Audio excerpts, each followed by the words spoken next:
So I was on a hike today, and there are a lot of mosquitoes where I'm at right now, and I realized something. I got bad blood. What does that even mean? Mosquitoes don't like me. And like everybody else was getting bitten apart and just they were getting attacked by mosquitoes, and I was just chilling there. So the question was, is my blood a neutral smell or is it a bad smelling blood? So we had one of my friends was like, let me stand next to you, and it repelled mosquitoes. My blood repelled mosquitoes away from him. So if he was in the radius of me, he wouldn't get bitten. That is amazing.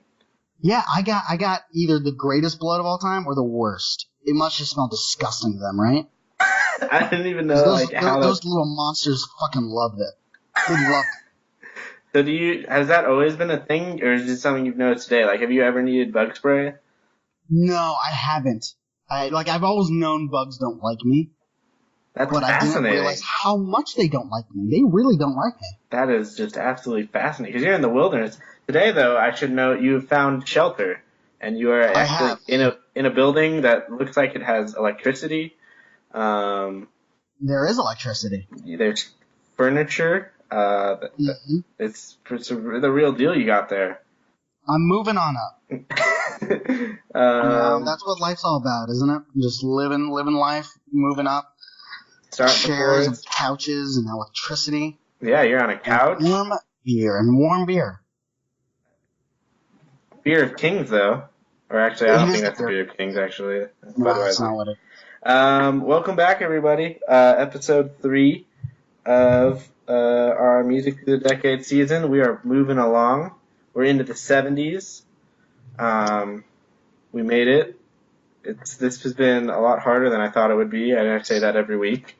It is so goddamn stressful. Yeah, and I don't want to be the person that just complains about a hobby that he's choosing to do. But listeners, appreciate what I've done. No, it's been there's just like a lot more bands that I feel like the 80s next week is going to be like surprisingly difficult because there's so many people we've said, oh, let's just push them to the 80s. And I feel like it's just going to just overfill the 80s. We've been doing that the entire time. And I feel like it's with the 80s that's like we push the 50s back to the 60s, 60s back to the 70s. And at the 80s, that stops. Yeah. There are not many, like there are some bands that go to the 80s and the 90s, but I feel like that primarily stops. Yeah. So, yeah, we'll see what happens next week. But so far, the last couple weeks have been tough. If this is your first time listening, make sure to subscribe and rate us on iTunes. Do you think we're still getting new listeners? No. No. But it sounds so much more professional. It felt weird saying it. Yeah, it felt weird hearing it. If you don't already, follow us on Twitter, like our Facebook page, and we still have that Spotify account still alive. If you want to, I completely forgot that's a thing. Yeah, if you want to go through all the past obscure bands we named in season 1, you can still do so on Spotify. Anything else before we get started? Oh, what are you drinking this week, Noah? Oh, I am drinking Miller Lite, warm Miller Lite. The best kind of Miller Lite. A fine Pilsner beer. It's warm because I don't have any beer, and I had to borrow a friend's, and she was kind enough to let me have hers. How do you get beer in the forest? Well, there's a town like 10 minutes away, but I don't have a car, so I have to hitch rides there. By hitch rides, I mean ask a friend, not actually hitchhike. I was about to say. Which brings me to another point. On my bucket list has recently been added hitchhiking. Why is that? I feel like it would be a thrill. You don't know what hitchhiking is? No. Why is that? Oh, why is that? Yeah. I don't know, but I feel like it would bring about good stories, meet interesting people. I think it would be an exhilarating experience. Oh, okay.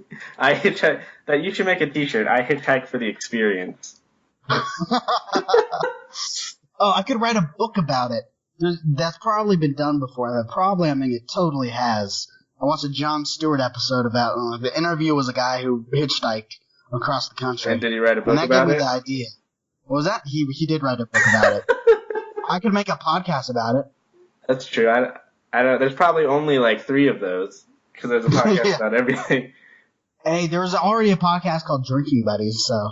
Yeah, we said, well, fuck that. Let's just put you on anyway. Yeah. All right, let's dive in. All right, so we got a lot. As we mentioned last week, there's a lot to get to, so we're not going to be able to talk in depth about every band. So at the beginning, we're going to just list off a bunch that we weren't able to squeeze in. Hopefully this episode is under 40 minutes, although I am a little nervous that it will not be. It won't be. All right, so this is in no particular order. Let's see, Elton John, who we're best friends with because we stayed in the town he grew up in. Oh shit, we did. Yeah. We went by his house. Yeah, we did drive by his house. To him. Yeah, he grew up. He deserves his own segment. That's for sure. Yeah, he. I feel like the rest of the bands don't, but he does. Yeah, so he grew up in Pinner, which is like a town outside of London, which is where Noah and I stayed when we studied abroad. For that, he is always a legend. He also wrote a lot of. Three great people came out of Pinner. That's true. Me, Eric, and Elton John. He's just like the king of just catchy songs. I'm not sure if he's like a good musician. I've never been able to decide, but I think he's a fantastic. I think he's a great singer, but I don't know. Yeah, I mean he's good. Clearly he's able to put together just like these every song. It's just you gotta tap your toe. It's just so catchy. Yeah, he's fantastic. Okay, next band. Next band, Aerosmith. Shit. Next band. I just never got into them. I don't know. They're just annoying. There's so many shitty 70s rock bands that have like 1 or 2 hits that I hate. And I lump them together. Let me see. We didn't write this one down. Cheap Trick is actually great. Oh, yeah. Keep going. I forgot about. I remembered them when I was doing other research, and then immediately forgot again. But yes, apparently their live shows are like actually really hard rocking. When like their like studio music is kind of more like pop rock, kind of. Yeah. But again, we're low on time, so keep going. Okay. The Police. Fantastic, super underrated. They got like 3 great albums. Is there any other ones? Did you like Isley Brothers? There's like Kiss and those bands that are annoying. Oh wait, yeah, Kiss. They're weird because like their early stuff is like definitely part of the foundation, like the pillars of like heavy metal, but like they did that a live album and that was like controversial because the only thing they actually kept from the live recordings were the drums. And they like redid everything else, and then they like start doing like these love ballads that were really weird. Like the drummer. What? Yeah. Did you? You know, a good story though. I have 2 stories from Kiss. Middle school, I dressed up as Kiss with a couple of friends. Oh, that's cool. And we looked fucking badass. It was actually really cool.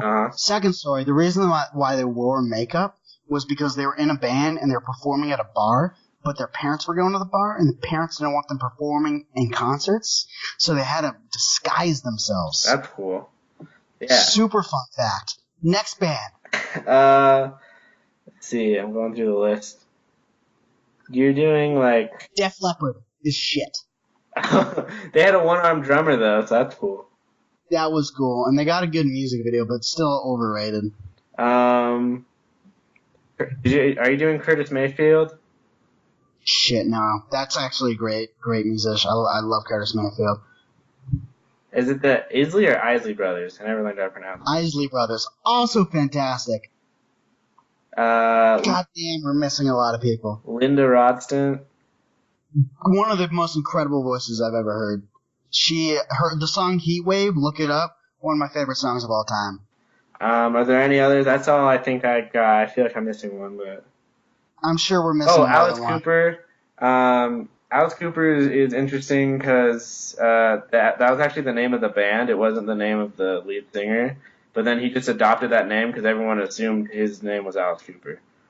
That's a good fun fact. Yeah. Oh, He seems like a really cool guy too. Like after he got like sober and stuff, he's like really into golf. that's cool. Alrighty, you ready to dive We into? should have a laugh track. I'm sorry. Let's keep going. All right. Do you want to go first? Or you want me to go first? I'll start. Yeah, no, I got this. Go for it. So I'm going to start with a couple of the pillars of the punk movement. First of all, the Ramones, which I'm not going to go into a lot of detail, but I have a fun fact.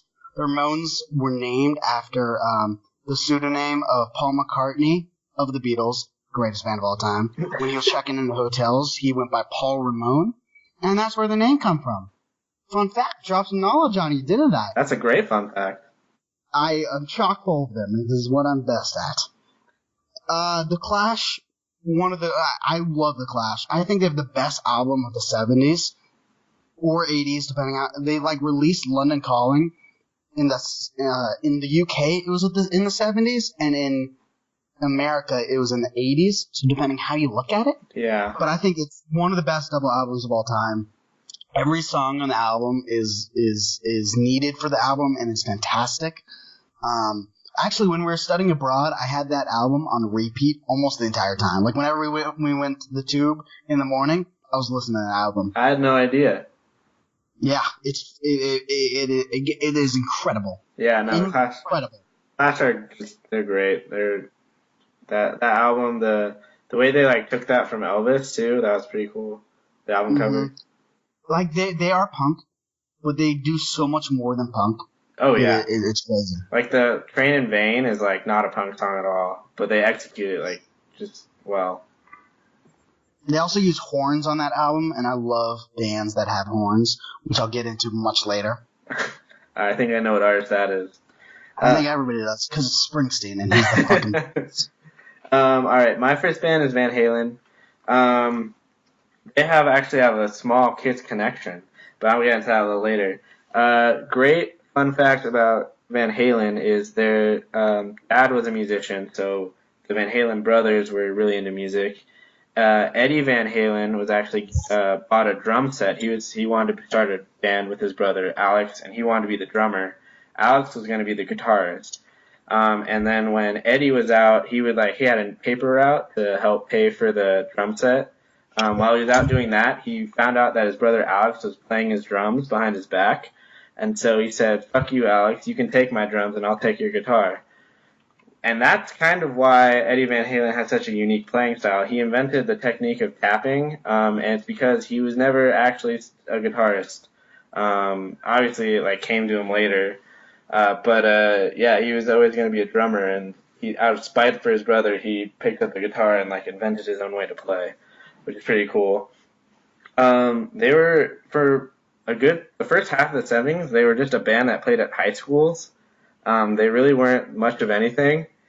And actually, a talent like Scout tipped off Gene Simmons about them after he saw them. So Gene Simmons of Kiss actually tried to bring them along to their record label.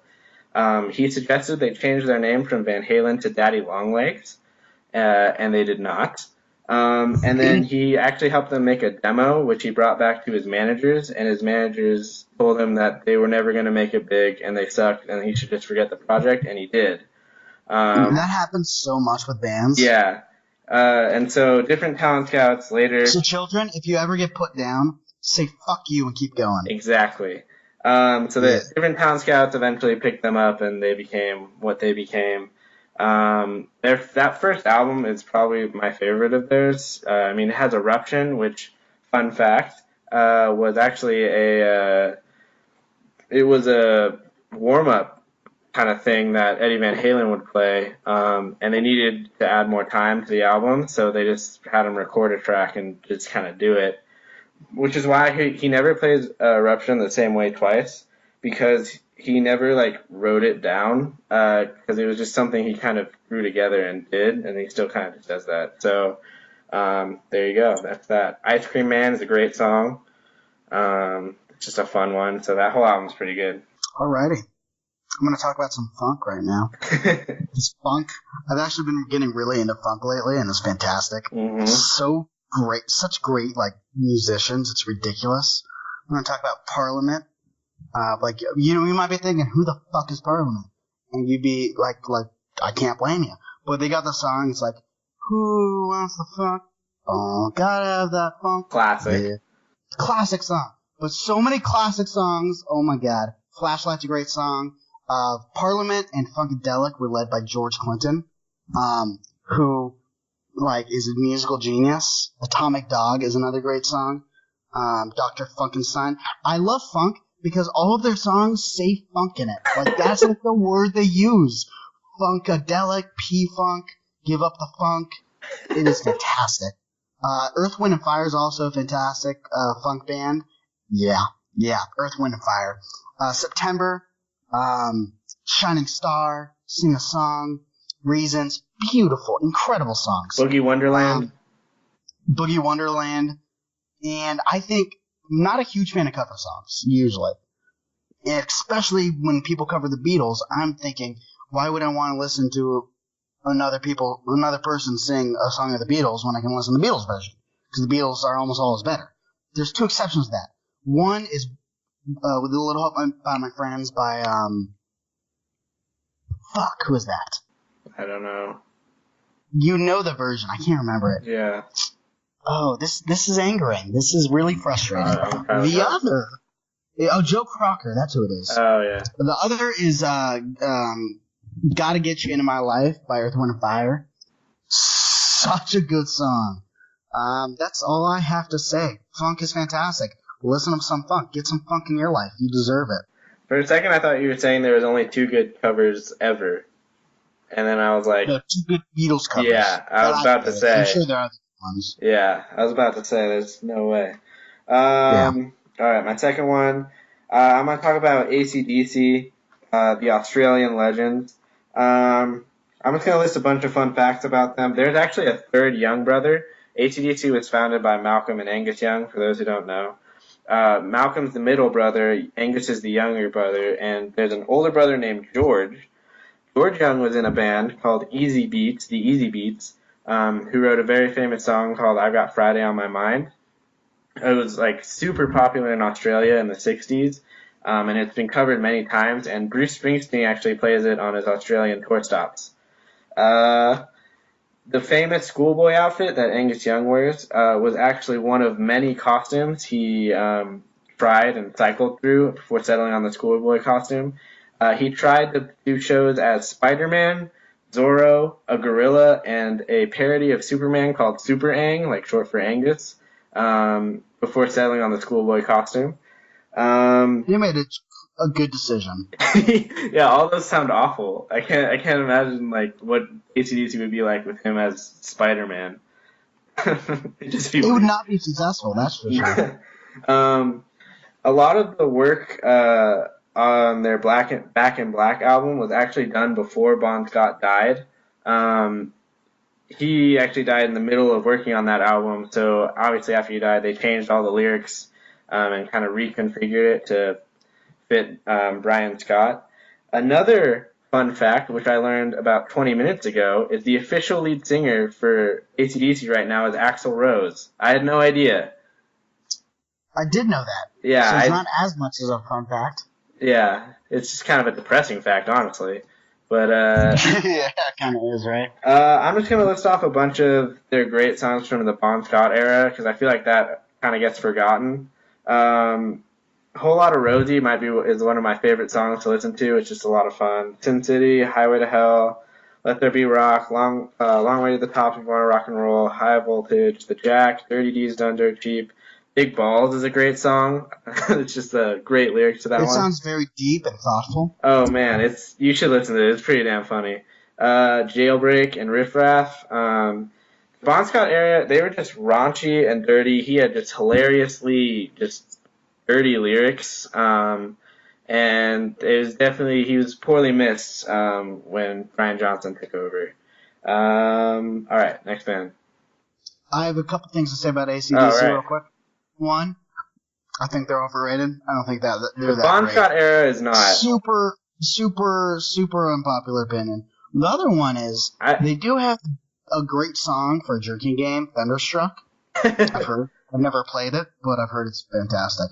That's all I have to say. I think the Bon Scott era is severely underrated, but I think the Brian Johnson era might be overrated. I don't think they evolved after Bon Scott left the band, or after he died. That's why he left. But like, I just feel like every song of theirs is the same. Yeah, but I think that's true. I think definitely true after Brian Johnson took over. But I think they were. I mean, they play everything in the same key, but they're not the first band to do that. They're the only band. Yeah. So I don't know, but I think that Bon Scott era is interesting and fun. Yeah. I'm going to talk about Carole King. I think she has one of the best records from the 70s called Tapestry. It is truly a work of art. She actually got like famous in musical circles because she wrote songs for like other hits. Like she made "You Make Me Feel Like a Natural Woman," and other hits. But the album, her first solo album, she actually wrote with James Taylor too. Fun fact, who we also aren't talking about, who we probably should talk about. But the album is fantastic. It's one of the singer songwriter albums. Oh, that's tough to say. It's not. Yeah, that's all I have to say. It's a fantastic album. Let's do it on a rainy day.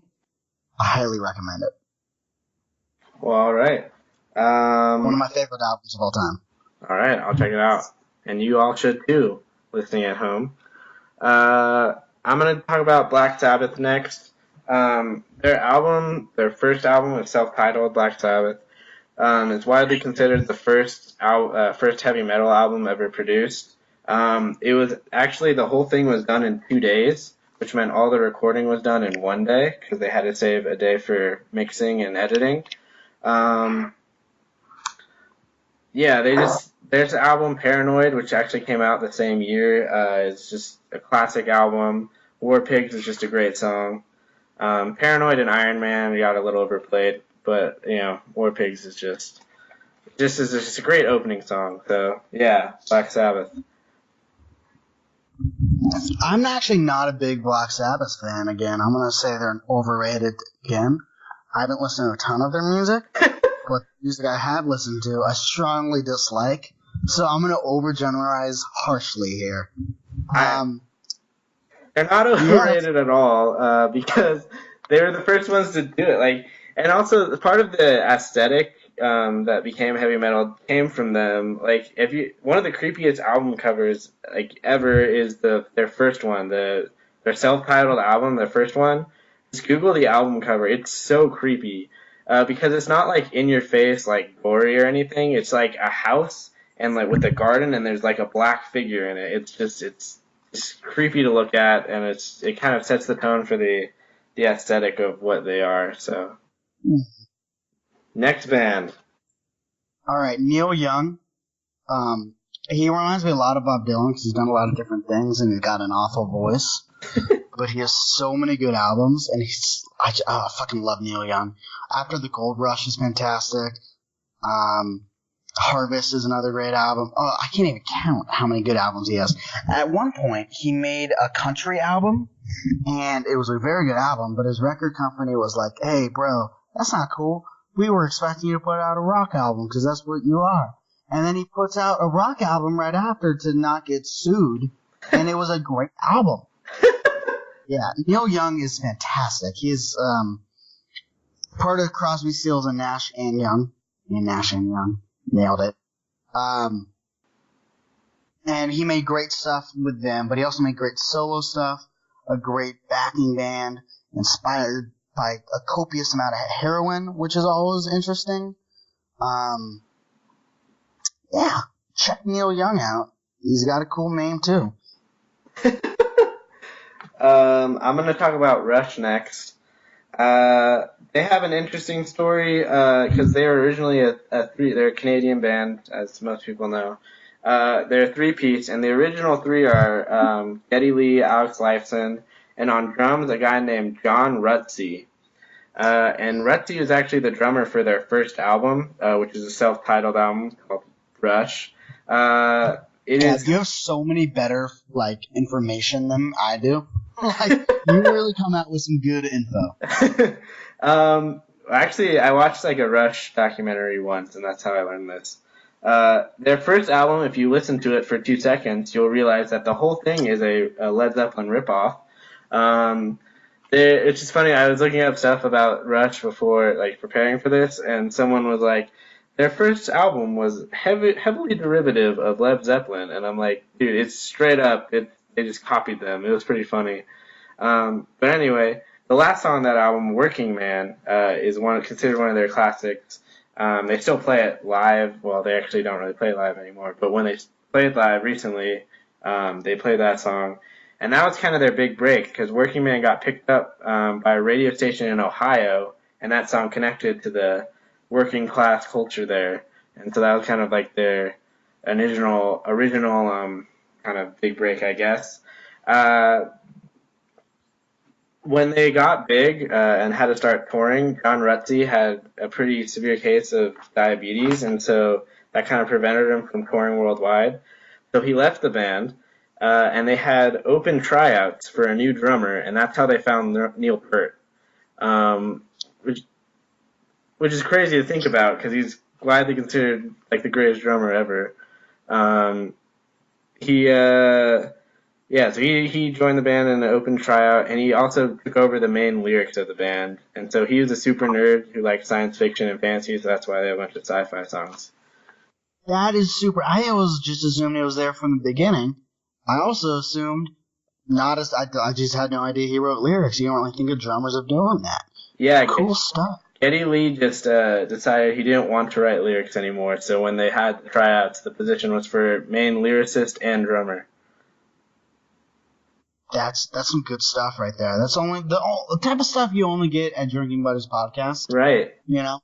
There's so many great stories. Their big tour was they opened for Kiss on one of their big world tours, so that was like their first introduction to a lot of people, and yeah, just great albums. 2112 is one of my favorite albums, yeah, Rush is good. Rush is good. Van Morrison is the next band. He was originally a saxophonist, and then stepped in behind the mic and turned out to have an incredible voice. Beautiful. I fucking love Van Morrison. I think Van Morrison might be one of the most underrated musicians of all time. Mm-hmm. Maybe not musician, maybe not an incredible musician, but an underrated artist of all time. He's got some beautiful fucking songs. Mm-hmm. Aristotle Waits is just, it is a trip. Oh boy, is it incredible. It is just so unique and jazzy and great. Highly recommend it. Moon Dance is probably his most famous album with most of his hits coming from it. Yeah, it's just great. St. Dominic's Preview is another great album.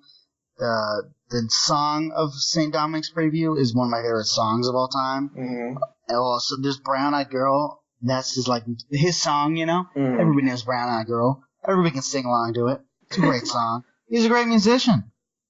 Yeah. Alrighty. I'm going to go on to Paul Simon. I thought we were doing Paul Simon in the 80s. Oh, I can.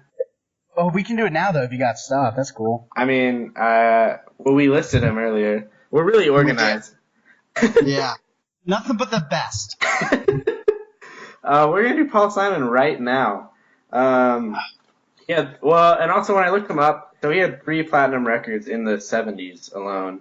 And he only had 1 in the 80s, although it was 5 times platinum. So depending on how you look at it, you could tell he had more success in the 70s or 80s. He's one of the all-time great lyricists, as everyone knows. He's the Simon in Simon and Garfunkel. Just great songs. The album Graceland is one of my favorite albums to listen to. It's a great concept album. But he has so many great songs that a lot of people know and may not know they know. 50 Ways to Leave Your Lover. Still Crazy After All These Years. Me and Julio Down by the Schoolyard. Have you seen the music video for that song? I don't think so. Highly recommend. It is wild. So it starts where it's like taking place. They're trying to depict like the hood, and there's a bunch of like black kids playing basketball, And then Paul Simon just starts playing basketball with them, and he throws a kid an alley-oop at one Yes! point. He throws an alley-oop at one point. It's wild. And then at the very end, John Madden shows up and starts drawing football plays on a whiteboard. And he's trying to That's like... incredible. That makes me so happy. He's so good at music videos. Have you seen the one of You Can Call Me Out? Oh, that one's great. For a great song. Yeah. It's just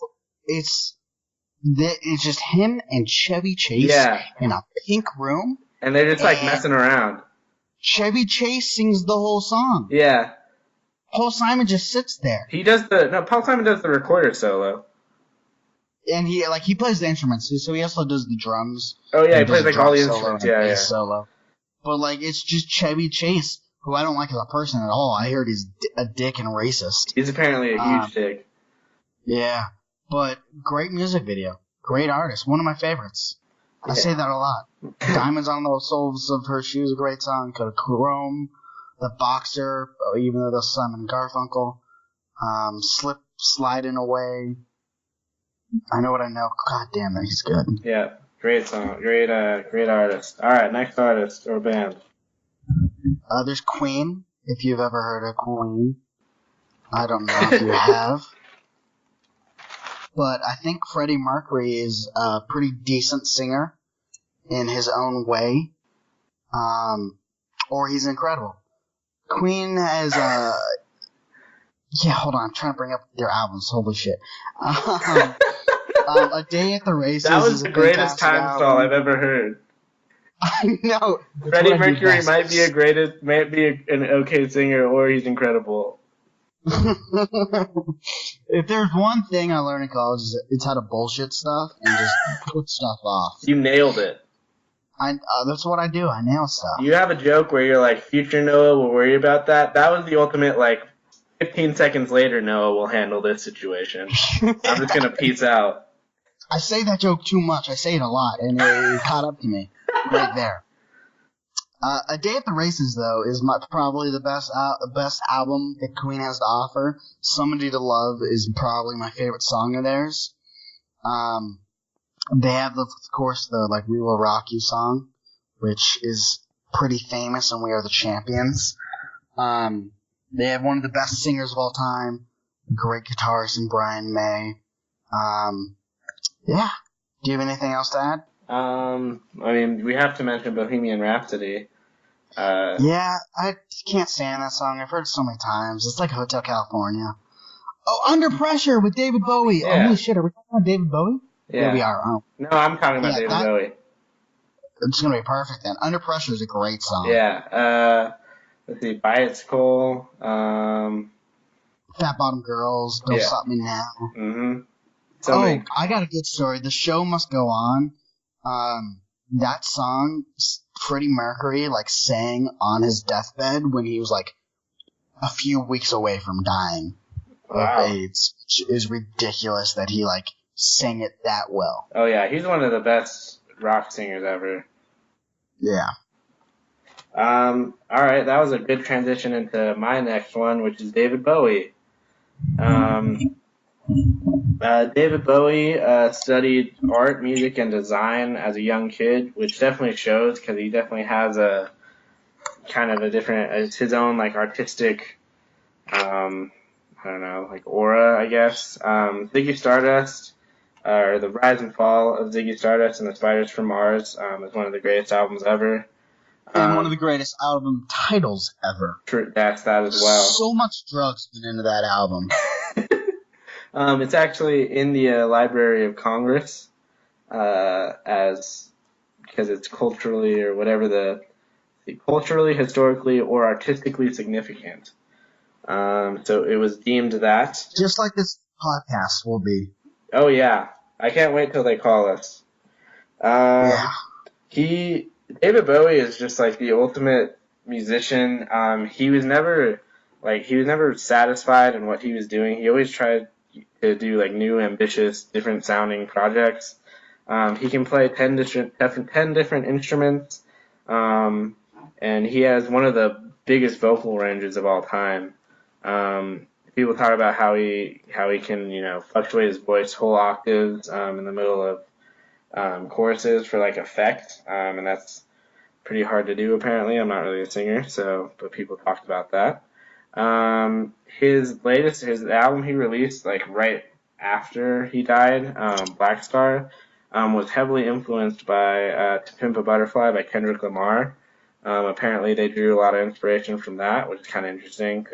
But it just kind of shows like David Bowie like did not give a fuck. Like he was never content. He always wanted to do something different. Like he's like, oh, To Pimp a Butterfly is like a cool thing. Like let's listen to that a bunch and then make an album inspired by it. It was kind of his thing. So it's kind of yeah. Do you have anything to add, David Bowie?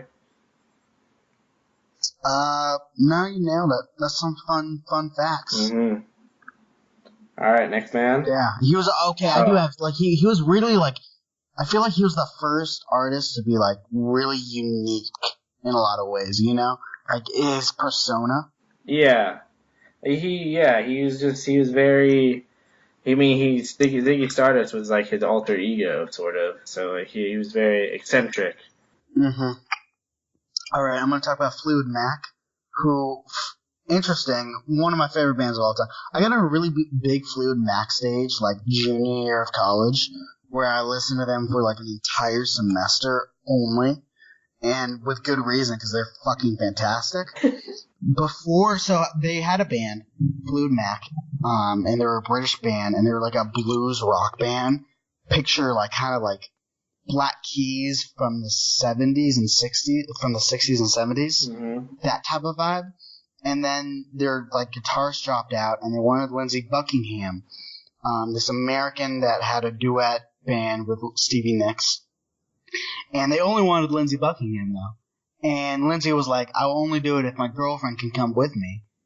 And Stevie Nicks got put in the band that way, who became like the big star of the band. Yeah. So that's cool, like kind of origin story. If you think that's cool, yeah. I think that's cool. But their second, so they have two self-titled albums.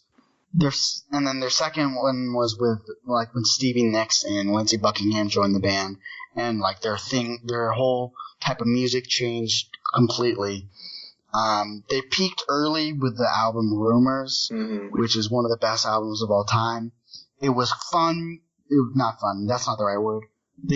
Lindsey Buckingham and Stevie Nicks broke up during the recording of this album, but also Christine McVive, another songwriter of the band, and a keyboardist, and the drummer, I think, or maybe it's the bassist, broke up. So there's two like divorces or breakups going on during the recording of this album, and it is so good.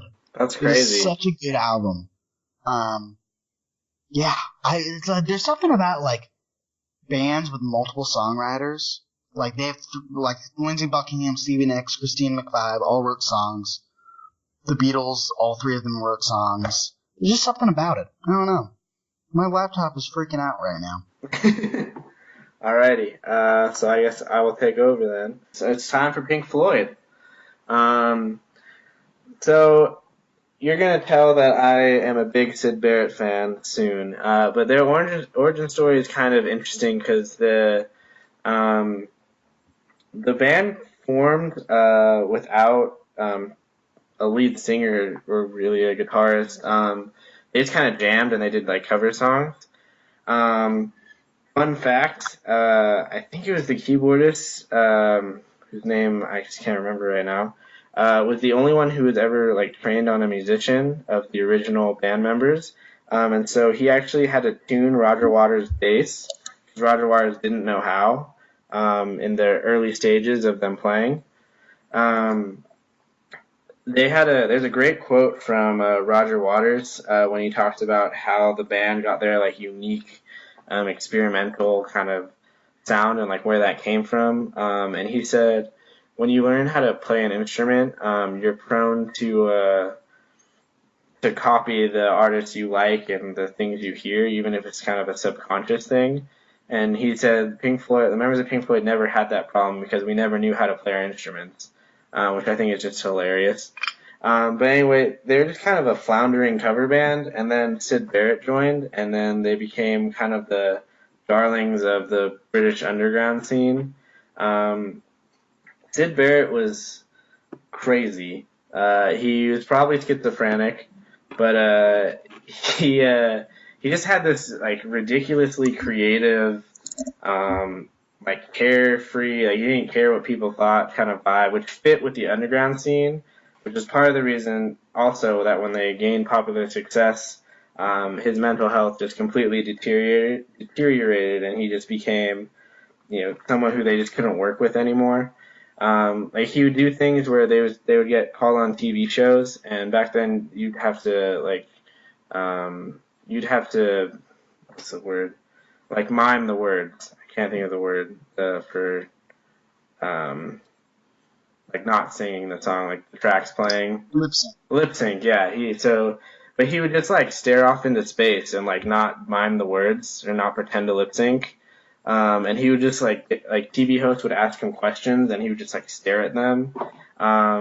The dude did a lot of drugs, and this definitely expedited his mental health deterioration.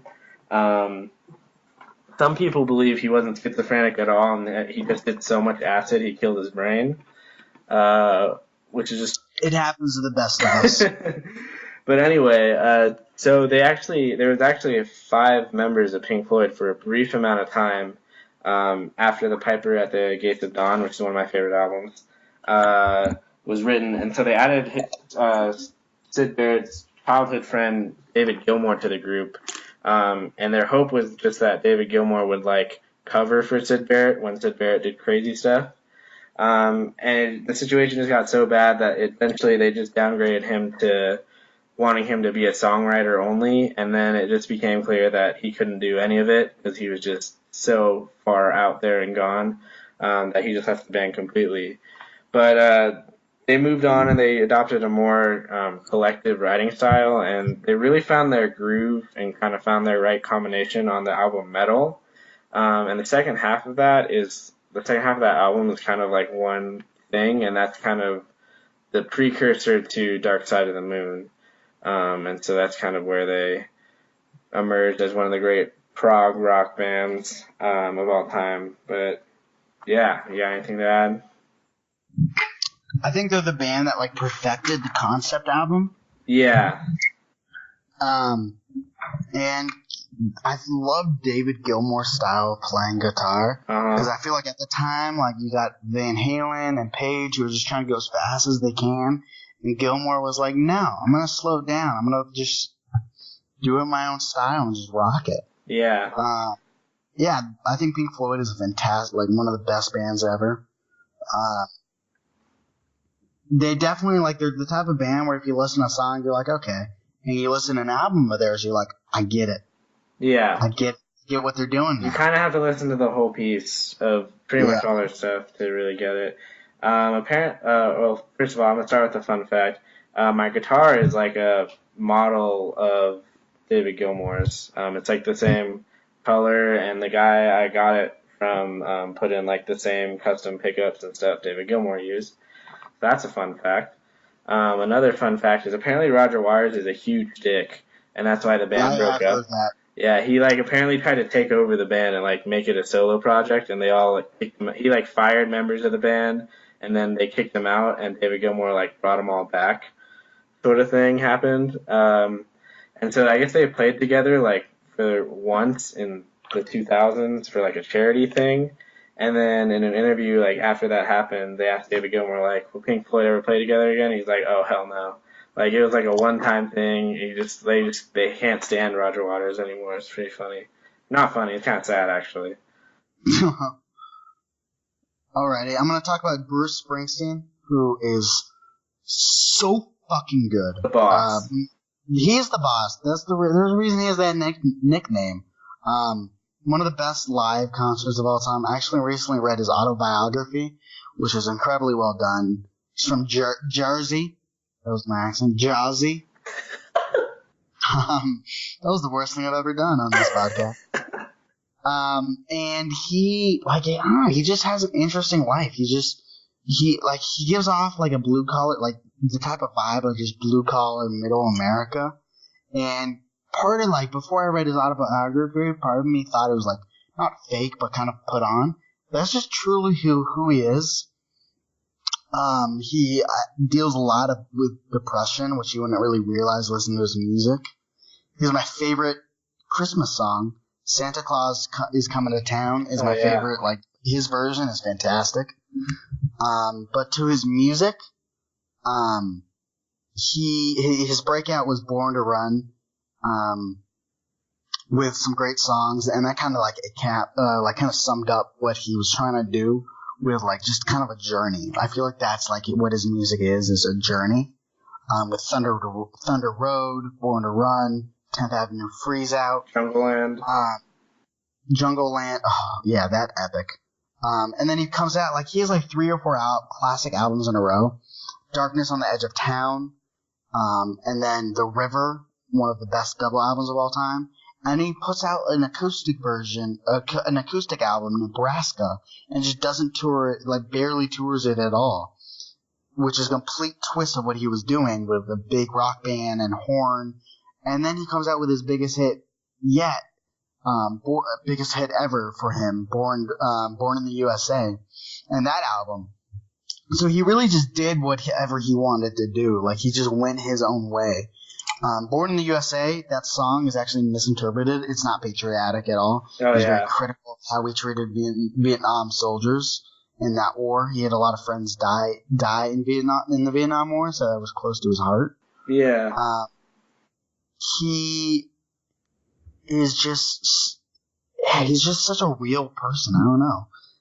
He's fantastic. Yeah, there's like a great clip of like Ronald Reagan like shouting out "Born to Run" or "Born in the USA," and it's like hilarious because that's just not what the song's about at all. I'm gonna take a second and shout out an interesting, like something different about Bruce than most people normally think of. But "Born to Run" is, I think, his most complete album maybe. There's like every song on it's like a classic. It's arguable. But what's interesting about Born to Run, and back to your point, because you were talking about the horns earlier, when you have so many different instruments going into a song, especially like a rock song, it's really easy to fuck it up.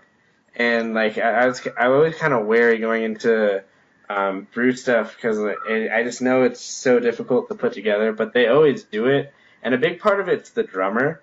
Max Weinberg has been his drummer for... Yeah, what were you saying?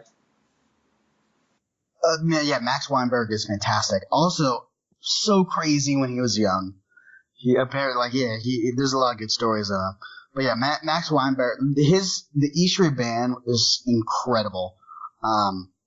And he acknowledges that a lot. Clarence Clemens, is just a symbolic person. Yeah, so Max, keep going there. I completely interrupt. Max Weinberg joined the band for Born to Run, but he's actually not the drummer on the song Born to Run. That's actually a guy named Ernest Boom Carter, and the drumming style is way different, and Max Weinberg has actually said that he can never imitate Boom Carter's style because it was so unique, and that guy was just so good. But if you listen to that album, definitely like listen to the drums because the drums really it doesn't work without him. Like, it really doesn't. If you try to like isolate the drums, like everything just kind of comes together. And the point I was gonna make: are we gonna do the Eagles for the '80s?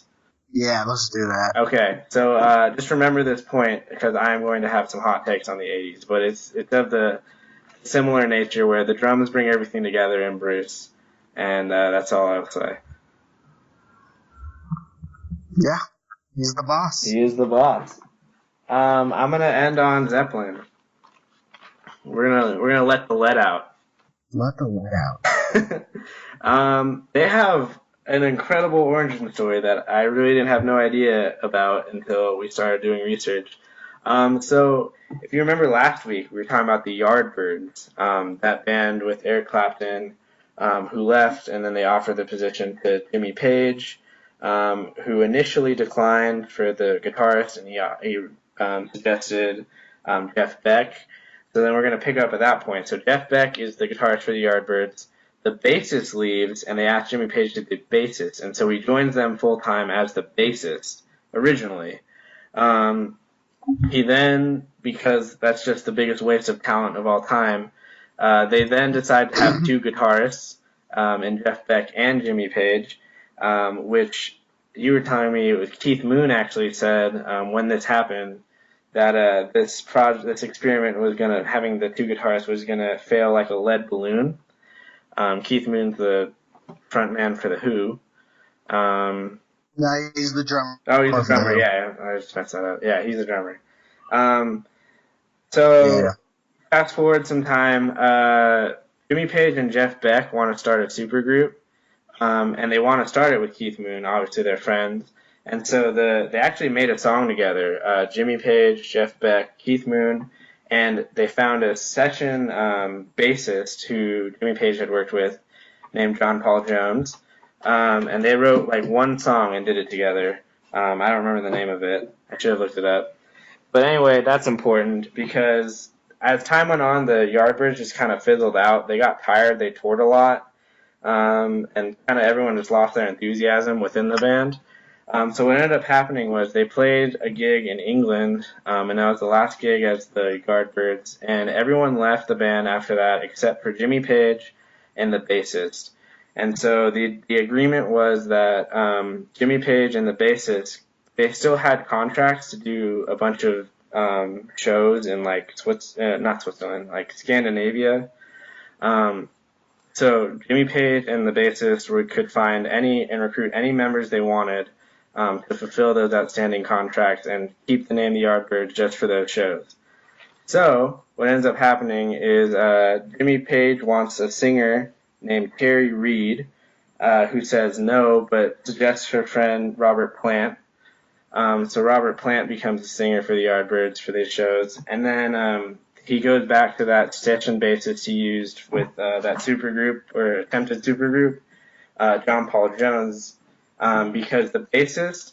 So okay, imagine this: that bassist was in a band temporarily with Robert Plant and Jimmy Page. Oh, and they got the drummer too, John. What's his name? Bonham. Yeah. They got John Bonham, and so the bassist is in a band with Robert Plant, Jimmy Page, and John Bonham, and decides, you know what, I don't want to play these shows. Fuck it, I'm going to become a photographer. No. So the bassist leaves that group. The bassist leaves, and so they bring in that old session bassist they had, John Paul Jones, and they play those shows as the new Yardbirds. So Led Zeppelin's first shows were done to fulfill outstanding Yardbird contracts as the new Yardbirds. And then they realized they had something special going, so they went to the studio to record their album, and they were just planning on keeping the name New Yardbirds. And then until they got a cease and desist letter from the old band, from the old Yardbirds, saying like you could only use the name for those shows. And so that's when Jimmy Page remembered that reference to the lead balloon thing, and he adapted it to Led Zeppelin. It's just like a crazy story. Like they were just kind of fulfilling random shows, and that bassist just left Led Zeppelin. He left Led Zeppelin to become a photographer. It's unbelievable. Their classic albums are basically all of them. Led Zeppelin 1 through 4, though, specifically. What do you got to add? Okay, pause right there because I really have to go to the bathroom to give us like an easy break. I'm sorry. It's killing me. It's the only thing I've been able to think about for like 5 minutes.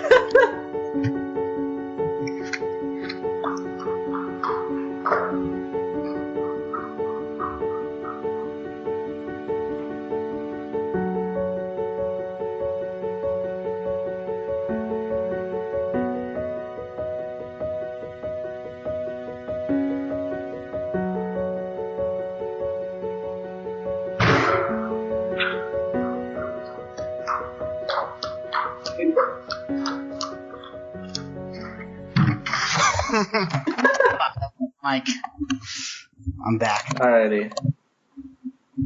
Alright, what was the question? I'll just jump in. What you have to say about Led Zeppelin. Alrighty. Yeah, Led Zeppelin is fantastic. My favorite album of theirs is actually Houses of the Holy.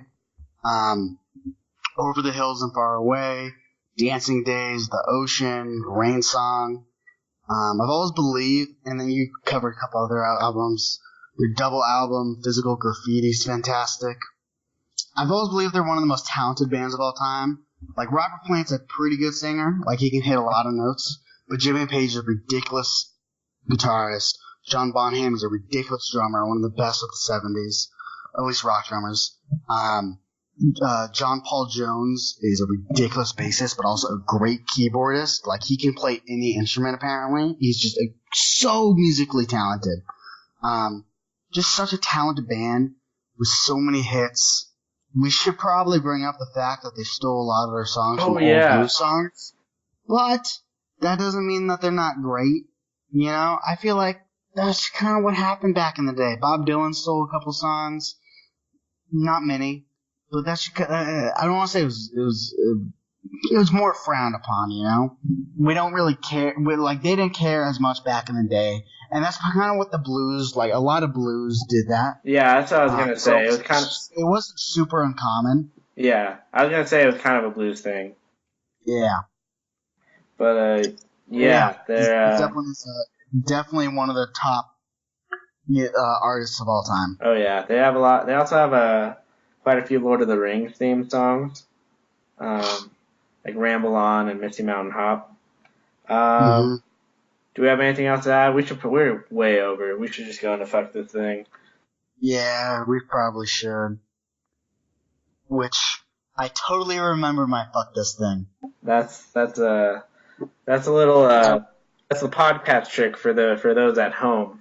That means he does not remember what his Fuck This Thing. And then I want Eric to go first. Oh, we can't, we're telling him all our secrets. Mine is really unpopular.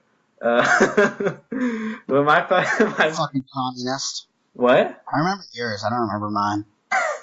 My Fuck This Thing is the Star Spangled Banner. I think it's just a terrible song. It's it wasn't supposed to be a song. It was like a poem, and they tried to adapt it to a song, and that's why it's awkward.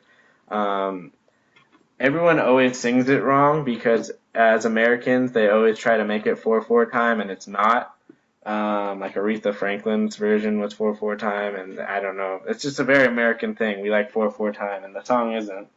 And so a lot of people would say, well, if you don't like the Star Spangled Banner, what's a better option? And I have an amazing option that I think should have been our national anthem since it came out, and that's the song Freebird. I think Freebird should be the national anthem. Oh my God. Can you imagine I'm just imagining at the Olympics when we win a gold medal and they play the national anthem.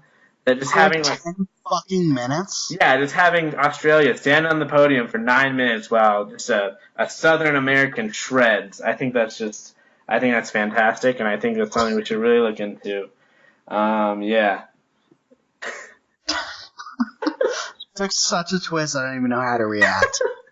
It's Freebird. It's like free, like an eagle. It is like in a very American song, for better or for worse. I don't know. I actually remember mine. I didn't think of a new one. I went hiking the other day, and it's super dry out where I'm from, and my heel cracked. Like, the skin cracked. What does that even mean? It's tough to explain, but there's a crack in my heel. Like, that's the only way I know how to explain it. Are you made of porcelain? Apparently, but it hurts. And now, like, I still have to hike because that's my job, and it hurts to hike. And fuck that. Oh man. Fuck hurting. That sucks. Yeah. Alright, we should be wrapping this up. Oh, we got a question from a loyal anonymous listener. Very quickly, they asked, does a group or band have to be actual musicians, or do you consider performers? We're considering like performers and singers. I think they're referencing like, I don't know, like Michael Jackson, I guess, doesn't like play instruments per se. Yeah, just anybody who puts out music, I feel like. Yeah, so that's all we're going for. They asked what our favorite bands by decade, and also what are we going through 2010. I think we decided we're going to try and we're going to go through the 90s, and then we're going to do like a big wrap-up episode that's like just post-90s. And in that, we'll also do stuff like what our favorite bands by decade, or just stuff like that in that sort of episode. So stay tuned. That's something to look forward to. Next week's the 80s. Whatever bands we've pushed to the 80s will be there. and some other stuff. Michael Jackson. These fucking sucked. The Eagles. Can we like only talk about Michael Jackson and Prince, and then just skip I everybody forgot about else? Prince. Prince is another one. Well, so I guess we'll talk about a lot of the '90s bands put out their first stuff in like '89, but I don't know if we're counting that. No, we're not going to. Yeah. So we will see what we come up with. But anything to add for the '70s? No, I don't think so. The '70s are defined by better than disco, and we the didn't even 70s. talk about disco, so that was. Oh, Bee Gees. Okay, we mentioned the Bee Gees. We just That's the did. only band that matters from the disco, really. Staying alive, staying alive. I say we should do one episode of us just singing songs. Like a karaoke episode. Yeah, except for with no music in the background, so we're just going a cappella. I'm sure that's enjoyable radio. Yeah, it's what we put out, enjoyable radio. Alrighty. Any last thoughts? Or we are way over our time. So at this point, what's another additional minute? That's a very good point. So Trump, right? Let's get into Trump right now. I'm kidding. I haven't been following the news at all, and it's actually been a big stress relief. I'm jealous. Yeah. All right, I'm good to go. If you are, you got anything to say? Nope. We went over some bands. A lot of them were good. That's it. Cool. All right. Have a great week, everybody. Peace out.